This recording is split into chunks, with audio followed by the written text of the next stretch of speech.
ನನ್ನ ಟೈಮ್ ಆಯಿತು. ನಾನು ಹೋಗುವುದಕ್ಕಿಂತ ಮುಂಚೆ ಈ ರಾಜ್ಯದಲ್ಲಿ ಒಂದು ಯೋಗ್ಯವಾದ ಆಡಳಿತವನ್ನು ಕೊಡುವ ಒಂದು ಸನ್ನಿವೇಶ ಬರುತ್ತೆ. ಅದನ್ನು ಮೋದಿಯವರೇ ಗುರುತಿಸ್ತಾರೆ. 2 ಸಾರಿ ಕುಮಾರಣ್ಣ ಮುಖ್ಯಮಂತ್ರಿ ಆಗಿ 26,000 ಕೋಟಿ ಸಾಲ ಮಾಡಿ ಗ್ರಾಮ ವಾಸ್ತವ್ಯ ಮಾಡಿ ಅವರೇನು ಮಾಡಿದ್ದಾರೆ ಅವೆಲ್ಲವನ್ನು ಗುರುತಿಸತಕ್ಕಂಥ ಒಂದು ರಾಜಕೀಯ ಜಾಣ್ಮೆ ಮೋದಿಯವರಿಗೆ ಇದೆ. ದೇವೇಗೌಡರು ಈ ವಯಸ್ಸಿನಲ್ಲೂ ಸಹ ರಾಜಕಾರಣ ಮಾಡ್ತಾ ಇದ್ದಾರೆ. ಮಹಾಭಾರತದಲ್ಲಿ ಭೀಷ್ಮನನ್ನ ಪಿತಾಮಹ ಅಂತಾರೆ. ನಮ್ಮ ಕರ್ನಾಟಕದ ರಾಜಕಾರಣದಲ್ಲಿ ದೇವೇಗೌಡರನ್ನ ಪಿತಾಮಹ ಅಂತೀವಿ. ಆದರೆ ವೇದಿಕೆಯ ಮೇಲೆ ಅವರು ಕುತ್ಕೊಂಡು ಮಾತನಾಡ್ತಾ ಇರುವಂತಹ ಮಾತುಗಳನ್ನ ನೋಡಿದ್ರೆ ಈಗಲೂ ರಾಜಕಾರಣ ಮಾಡಬೇಕಾ ಅನಿಸುತ್ತೆ. ಕಲುಷಿತಗೊಂಡಿರುವಂತಹ ರಾಜಕೀಯ ವ್ಯವಸ್ಥೆನಲ್ಲಿ ನರೇಂದ್ರ ಮೋದಿ ಅವರನ್ನ ಹೊಗಳ್ತಾ ಇದ್ದಾರೆ. ಜೆಡಿಎಸ್ ಪಕ್ಷವನ್ನ ಅಧಿಕಾರಕ್ಕೆ ತರಬೇಕು, ಕುಮಾರಸ್ವಾಮಿ ಅವರ ಆಡಳಿತವನ್ನ ಹೊಗಳ್ತಾ ಇದ್ದಾರೆ. ಸಾಲ ಮನ್ನಾದ ಬಗ್ಗೆ ಅವರು ಉಲ್ಲೇಖ ಮಾಡ್ತಾ ಇದ್ದಾರೆ. ದೇವೇಗೌಡರು ಈ ವಯಸ್ಸಿನಲ್ಲೂ ರಾಜಕಾರಣ ಮಾಡ್ತಾ ಇದ್ದಾರೆ. ಪಿತಾಮಹರಾಗಿ ಮಾರ್ಗದರ್ಶಿ ಆಗಿರಬೇಕಾಗಿತ್ತು. ದಾರಿ ತಪ್ಪುತ್ತಿರುವಂತಹ ಆಡಳಿತ ವ್ಯವಸ್ಥೆಯನ್ನ ಎಚ್ಚರಿಸಬೇಕಾಗಿತ್ತು ವೇದಿಕೆಯ ಮೇಲೆ ಕೂತ್ಕೊಂಡು.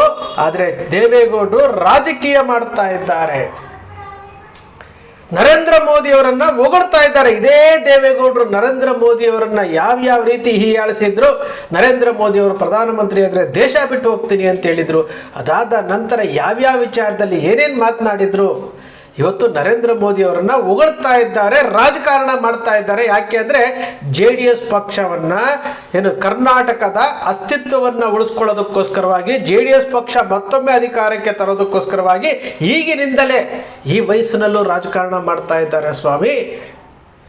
ಈ ವಯಸ್ಸಿನಲ್ಲೂ ನರೇಂದ್ರ ಮೋದಿ ಅವರ ಉತ್ತಮ ಆಡಳಿತ ಅಂತ ಹೇಳ್ತಾ ಇದ್ದಾರೆ. ಒಂದೇ ಒಂದು ವಿಚಾರದಲ್ಲಾಗಲಿ ಯಾವ ದೃಷ್ಟಿಕೋನದಲ್ಲಿ ನರೇಂದ್ರ ಮೋದಿ ಅವರು ಈ ದೇಶಕ್ಕೆ ಉತ್ತಮವಾದಂತಹ ಆಡಳಿತ ಕೊಡ್ತಾ ಇದ್ದಾರೆ ಅನ್ನೋ ವಿಚಾರವನ್ನ ರಾಜಕೀಯ ಭೀಷ್ಮ ಎನಿಸ್ಕೊಂಡಿರುವಂತಹ ದೇವೇಗೌಡರು ಹೇಳ್ಬೋದಾ?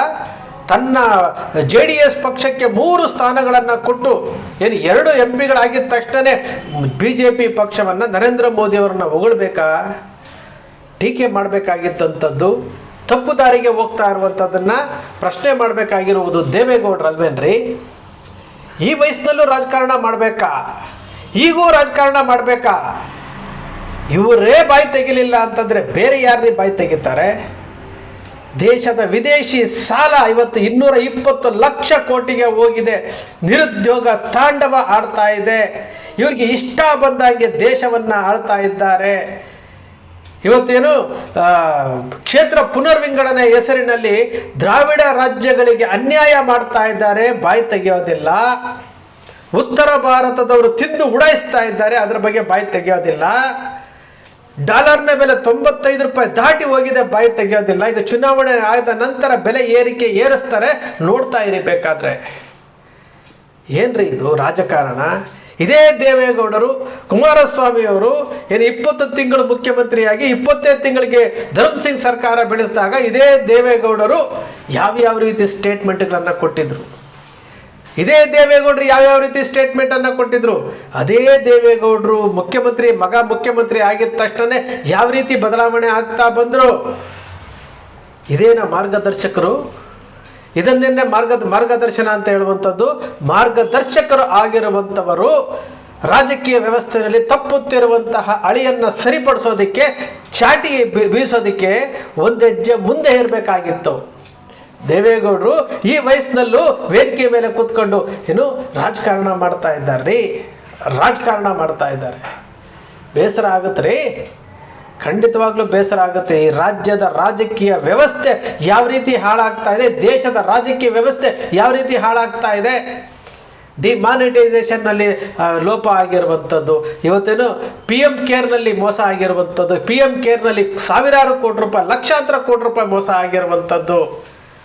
ಕೋವಿಡ್ ಟೈಮ್ನಲ್ಲಿ ಏನೇನಾಯಿತು, ಭಾರತೀಯ ಜನತಾ ಪಕ್ಷಕ್ಕೆ ಯಾರ್ಯಾರು ದೇಣಿಗೆಗಳನ್ನು ಕೊಟ್ಟರು, ಎಲ್ಲವನ್ನೂ ಸಹ ನಾವು ನೋಡ್ತಾ ಇದ್ದೀವಲ್ವಾ. ಇದು ಯಾವುದೂ ದೇವೇಗೌಡರಿಗೆ ಗಮನಕ್ಕೆ ಬಂದಿಲ್ವಾ?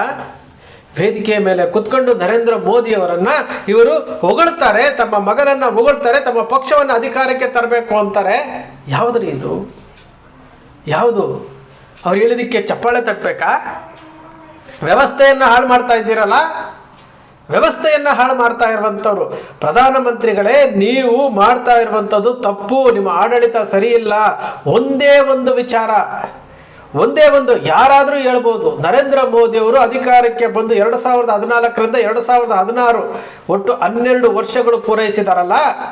ಈ 12 ವರ್ಷಗಳಲ್ಲಿ ಒಂದೇ ಒಂದು ವಿಚಾರ, ಜನಸಾಮಾನ್ಯರಿಗೆ ಅನುಕೂಲ ಆಗುವಂತಹ ಯಾವುದಾದ್ರೂ ಒಂದೇ ಒಂದು ಕಾರ್ಯ, ಒಂದೇ ಒಂದು ಹೇಳಿದ್ದು ಒಂದೇ ಒಂದು ಮಾಡಿದ್ದಾರಾ?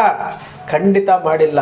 ಇವತ್ತು ತಪ್ಪುಗಳನ್ನು ಮುಚ್ಕೊಳ್ಳೋದಕ್ಕೋಸ್ಕರವಾಗಿ, ಜನರ ತೆರಿಗೆ ಹಣವನ್ನು ಹಾಳು ಮಾಡೋದಕ್ಕೋಸ್ಕರವಾಗಿ ಇವರು 543ರಿಂದ 850ರವರೆಗೂ ತಗೊಂಡೋಗುವಂತಹ ಕಾಯ್ದೆಗಳನ್ನು ತರ್ತಾ ಇದ್ದಾರೆ, ಅಧಿವೇಶನ ನಡೆಸ್ತಾ ಇದ್ದಾರೆ. ಅಂತಂದರೆ ವಿಶೇಷ ಅಧಿವೇಶನ ನಡೆಸಿದ್ರಲ್ಲ, GST ಗೋಸ್ಕರವಾಗಿ ರಾತ್ರಿ ಎಲ್ಲ ಮಾಡಿದ್ರಲ್ಲ, GST ಪಾಸ್ ಆಯ್ತೇನ್ರಿ?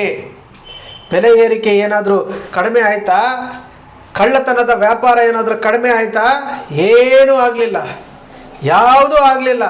ದೇವೇಗೌಡರು ಹೇಳ್ತಾರಲ್ಲ, ಕುಮಾರಸ್ವಾಮಿಯವರು ರೈತ ಸಾಲ ಮನ್ನಾ ಮಾಡಿಬಿಟ್ರು ಅಂದ್ರಲ್ಲ, ಇದೇ ದೇವೇಗೌಡರು ಚುನಾವಣಾ ಪ್ರಚಾರದಲ್ಲಿ ಹೇಳಿದ್ರಲ್ಲ,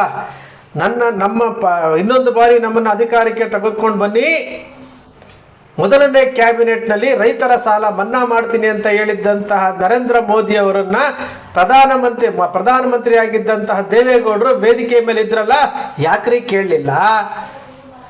ಯಾಕೆ ಕೇಳಲಿಲ್ಲ? ಈ ಯಾವುದೂ ಕೇಳಲ್ಲ ಅಲ್ಲ.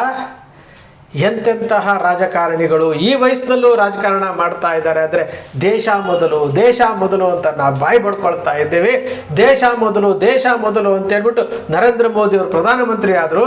ಆದರೆ ದೇಶದ ಹಿತವನ್ನು ಕಾಪಾಡೋದಕ್ಕೆ ಮಾತ್ರ ನರೇಂದ್ರ ಮೋದಿ ಅವ್ರ ಕೈನಲ್ಲಿ ಆಗ್ತಾ ಇಲ್ಲ.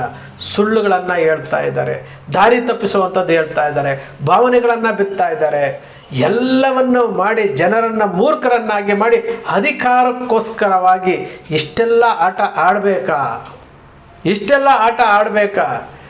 ಆಶ್ಚರ್ಯ ಆಗಿರುವಂಥದ್ದು, ನಮ್ಮ ದೇವೇಗೌಡರು ಇಡೀ ಕರ್ನಾಟಕದ ರಾಜಕಾರಣದಲ್ಲಿ ಏನೇನು ತಪ್ಪುಗಳಾಗ್ತಾ ಇದೆ ಅದನ್ನು ತಿಳಿಸ್ಬೇಕಾಗಿತ್ತು. ಅದೇ ರೀತಿ ಪ್ರಧಾನಮಂತ್ರಿ ಆಗಿದ್ದಂಥವರು ಕೇಂದ್ರದಲ್ಲಿ ಆಗ್ತಾ ಇರುವಂತಹ ತಪ್ಪುಗಳ ಬಗ್ಗೆ ಹೇಳಬೇಕಾಗಿದ್ದಂತಹ ದೇವೇಗೌಡರು ನರೇಂದ್ರ ಮೋದಿಯವರನ್ನು ಹೊಗಳಕ್ಕೆ ಪ್ರಾರಂಭ ಮಾಡಿದ್ದಾರೆ. ಅಂದರೆ ಕೇಂದ್ರ ಸರ್ಕಾರದ ತಪ್ಪುಗಳನ್ನು ಇವರು ಉಲ್ಲೇಖ ಮಾಡೋದೇ ಇಲ್ಲ. ಆ ಹಂತಕ್ಕೆ ಬಂದಿರುವಂಥದ್ದು ನಮ್ಮ ದೇಶದ ದುರಂತ, ನಮ್ಮ ದೇಶದ ದೌರ್ಭಾಗ್ಯ. ಇವತ್ತು ಈ ದೇಶ ಆರ್ಥಿಕವಾಗಿ ಯಾವ ಪರಿಸ್ಥಿತಿಗೆ ಬರ್ತಾ ಇದೆ, ಇದು ಸಾಲ ಮಾಡಿ ತುಪ್ಪ ತಿನ್ನುವಂತಾರಲ್ಲ, ಆ ರೀತಿ ಸಾಲ ಮಾಡಿ ತಪ್ಪುಗಳನ್ನು ಮುಚ್ಚಾಕ್ತಾ ಇದ್ದಾರೆ. ಮುಂದಕ್ಕೊಂದು ದಿವಸ ವಿದೇಶಿಗರು ಬಂದು ಭಾರತವನ್ನು ಕಬ್ಜಾ ಮಾಡ್ಕೊಳ್ಳೋದ್ರಲ್ಲಿ ಯಾವುದೇ ವಿಧ ಅಂತ ಡೌಟ್ ಇಲ್ಲ. 100ಕ್ಕೆ 100 ಭಾಗ ಇವರು ಮಾಡ್ತಾ ಇರುವಂಥದ್ದು ಯುದ್ಧ ಮಾಡಿ, ಬೇರೆಯವ್ರು ಬಂದು ಭಾರತದ ಮೇಲೆ ಯುದ್ಧ ಮಾಡಬೇಕಾಗಿಲ್ಲ. ಇವರು ಮಾಡ್ತಾ ಇರುವಂಥ ಸಾಲ ಐತಲ್ಲ, ಸಾಲದ ಪ್ರಮಾಣ ಹೆಚ್ಚಾಗ್ತಾ ಈ ದೇಶವನ್ನು ಇನ್ನೊಬ್ಬರ ಕೈಗೆ ಕೊಡುವಂತಹ ಸನ್ನಿವೇಶ ಸೃಷ್ಟಿ ಮಾಡ್ತಾರೆ. ಸ್ನೇಹಿತರೆ, ನಿಮ್ಮ ಅಕ್ಷರ ಮೀಡಿಯಾ ಸೃಷ್ಟಿ ಮಾಡೋದಿಲ್ಲ, ಕಲ್ಪನೆ ಮಾಡೋದಿಲ್ಲ, ವಾಸ್ತವದ ವಿಚಾರವನ್ನು ವಿಶ್ಲೇಷಣೆ ಮಾಡುತ್ತೆ. ನಿಮ್ಮ ಅಕ್ಷರ ಮೀಡಿಯಾದ ವಿಶ್ಲೇಷಣೆ ನಿಮ್ಗೆ ಇಷ್ಟ ಆಯಿತು ಅಂದರೆ ಸಬ್ಸ್ಕ್ರೈಬ್ ಆಗಲಿಲ್ಲ ಅಂದರೆ ಸಬ್ಸ್ಕ್ರೈಬ್ ಮಾಡ್ಕೊಳ್ಳಿ. ಪಕ್ಕದಲ್ಲಿ ಕಾಣುವಂಥ ಬೆಲ್ ಐಕಾನ್ ಪ್ರೆಸ್ ಮಾಡಿ, ಶೇರ್ ಮಾಡಿ, ಪ್ರೋತ್ಸಾಹ ನೀಡಿ.